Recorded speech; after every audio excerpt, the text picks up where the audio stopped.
With the day's top stories from around the region, this is Northwest Weekend.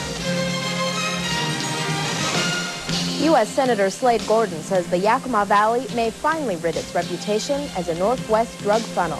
And Department of Energy officials are investigating the potential for an explosion at Hanford. Welcome to Northwest Weekend. Good evening, I'm Shilpa Hutchins. Roland Barris is off tonight. In 2 days, Yakima will hold its big crime summit. A few weeks ago, U.S. Senator Slade Gordon called the Yakima Valley a funnel of drug activity that spreads across the Northwest. But as Paul Shoemaker reports, he's hoping to cure that stigma by bringing assistance to Central Washington. The reality of a Yakima Valley Mexican connection or drug pipeline is well documented in law enforcement intelligence reports and with large drug busts in the Yakima Valley area. Local law enforcement is being overwhelmed by the influx of drugs which comes from south of the Rio Grande and finds its way into the Yakima Valley. Some of it is actually, of course, sold and utilized there, but it almost appears that the Yakima Valley is a wholesaling area for much of the rest of the Pacific Northwest. And the problem is recognized around the Northwest. Oh, this is a real problem. I think we have to be working with the local community to be giving support to our law enforcement officials and to get our federal officials involved, because much of that would be a federal jurisdiction type thing. And that's where Senator Gordon's Crime Summit comes in. There are offices of the DEA, Immigration, and FBI in Yakima, but the senator hopes to increase the federal presence here to deal with the Yakima Valley's infamous drug and crime problems. We hope that by having this summit, maybe we'll have some real impact on educating the Attorney General of the United States and our Federal Department of Justice on some of the challenges that exist in the Yakima Valley. The senator was successful in getting instructions into a law that direct Attorney General Janet Reno to make a report on Yakima Valley drugs and crime by March 31st of next year. Gordon hopes this upcoming summit will come as a wake-up call to the Attorney General, but he's also being realistic. Very bluntly, I think the struggle is an uphill struggle. One of the reasons we're doing this is to try to increase our opportunities to gain her attention and some of her help. Senator Gordon will be the first to admit that his crime summit will in no way guarantee more money for local federal offices like the Immigration and Naturalization Service. But he at least hopes that by focusing public attention on the problem and educating our congressional delegates, more federal money will eventually reach the Yakima Valley. In Yakima, Paul Shoemaker reporting for Northwest Weekend. The summit starts at 10 a.m. Monday in Yakima. The senator will meet first with local law enforcement officials. Public comments begin at 1. A Harrah man who lives near Yakima is facing 2 counts of assault due to bodily harm. 21-year-old Lionel George allegedly beat and robbed 67-year-old Daniel Hernandez and his wife. George's sister Rachel was also at the crime scene. She is not being charged. A federal grand jury will hear the charges against George Monday. Charges were filed in U.S. District Court because the crime occurred on an Indian reservation. A new government report indicates several Hanford facilities have the potential to accidentally cause a major explosion. All the facilities in question are currently shut down, but the report is significant in the case of one facility that's being considered for a restart. Roland Barris has a reaction to the report from the Department of Energy. The report by the U.S. Senate's Governmental Affairs Committee says 5 Hanford facilities have the chemical characteristics that could lead to a major explosion. The plutonium-uranium extraction plant, the plutonium finishing plant, and the tank farm, to name 3. But Department of Energy officials maintain the facilities are safe. But right now, we know of no condition at Hanford that would generate the red oil that the report focuses on. Red oil is a mix of organic nitrates and heavy metals that can release flammable gases. Red oil blew up a nuclear weapons processing plant in Russia last April. But Barachoa says that's not a problem at Hanford facilities. Those plants will never run again, so there's no likelihood that they'll ever generate red oil in the future. But that's not entirely accurate. The plutonium finishing plant is being prepared for a temporary restart. A Hanford watchdog group says it will sue to stop that from happening. Despite assurances that Hanford is safe from red oil explosions, a recheck is being ordered. So we're going out to look. We're taking a hard look at it. This is an issue that's been around Hanford for quite a long time. And right now, it appears the issue won't be going away anytime soon. In Richland, Roland Barris, Northwest Weekend. The plutonium finishing plant is being restarted to process 2 tons of scrap plutonium into a stable powder. Hanford officials say they've taken extra precautions to prevent red oil from forming.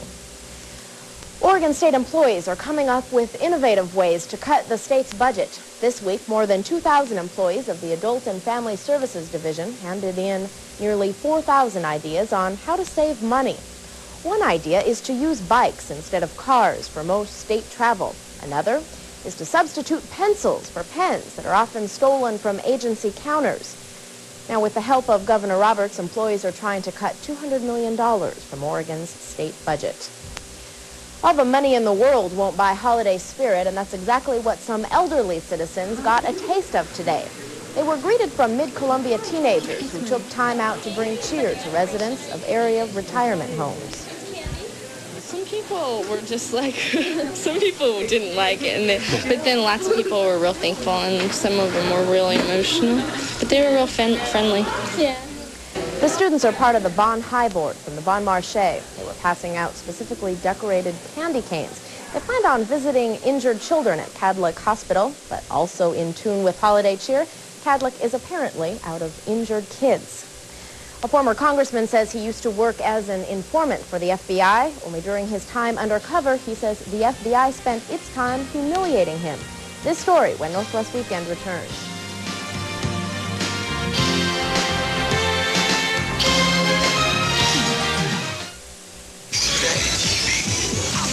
This place.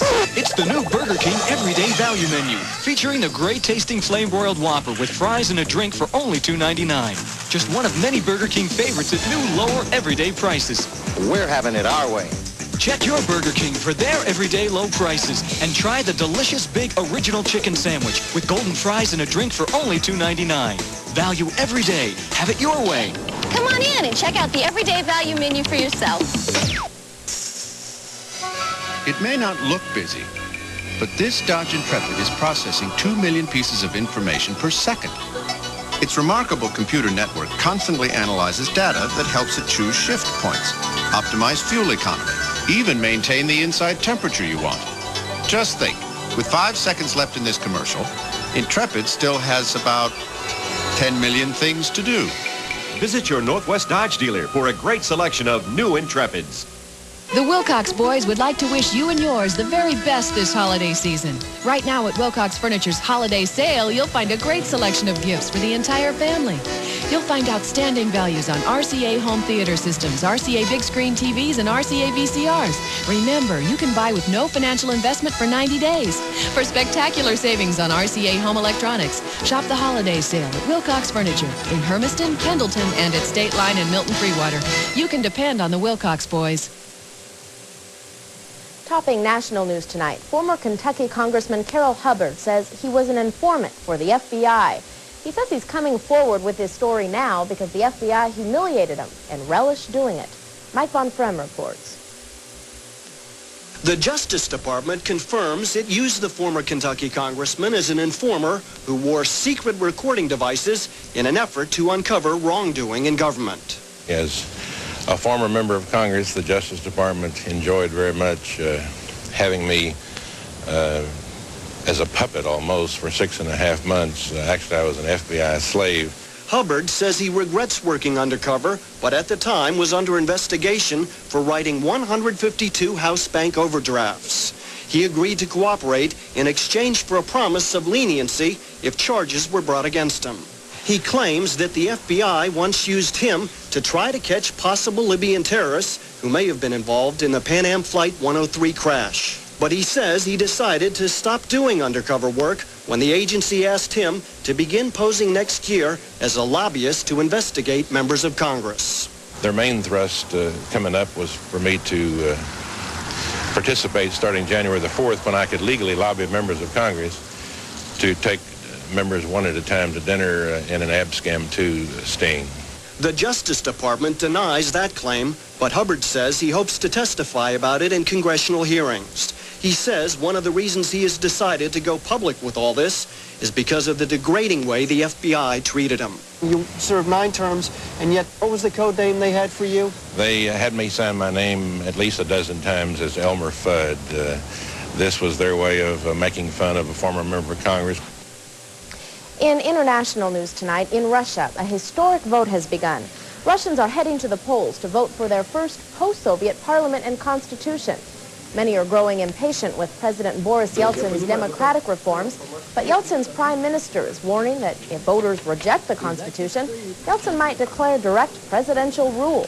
Reformers are worried that extremist candidates could win up to 20% of parliament seats. That was the situation in the last parliament that Yeltsin was forced to dissolve. Back here at home, high school basketball season is underway, and our own hoop train is making plenty of stops. We'll have your scores and highlights up next. But before you sit back, here's Daryl Romaine with the forecast. Trove, a little on the windy side out there this evening. I think they'll die off after midnight to some degree. And it looks like we're going to have some sunshine tomorrow. I'll be back with your forecast after we take a look at the current conditions around the area.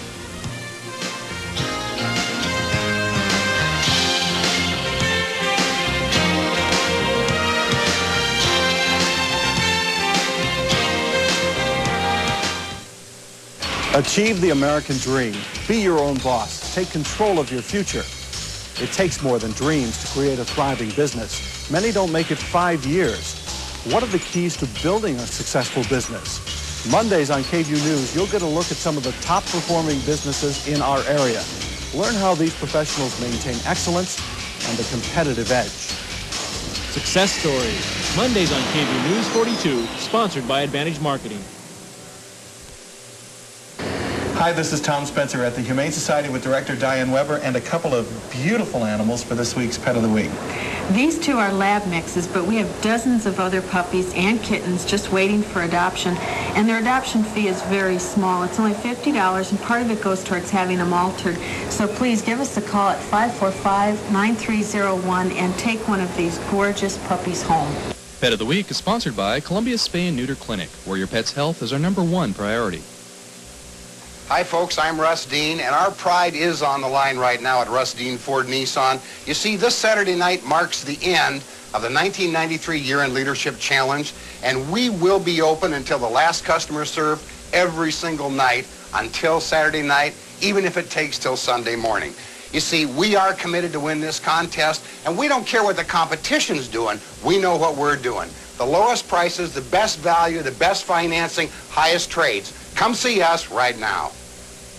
Well, it's not exactly a windstorm outside, but the breezes are definitely noticeable. If you step out the door, westerly winds at 20 miles per hour now in the Yakima area with 22 mile per hour winds over in the Tri-Cities. But we're also seeing gusts up into the low 30 range in both cities. And that'll be continuing for a few more hours. But the system that's bringing these winds with it is pushing across eastern Washington quite rapidly now. And I think we're going to see some clearing in behind it. So here's how those temperatures are stacking up tonight. No risk of any trouble on the roads out there as the temperatures are well above freezing in both the Yakima Valley and the Tri-Cities.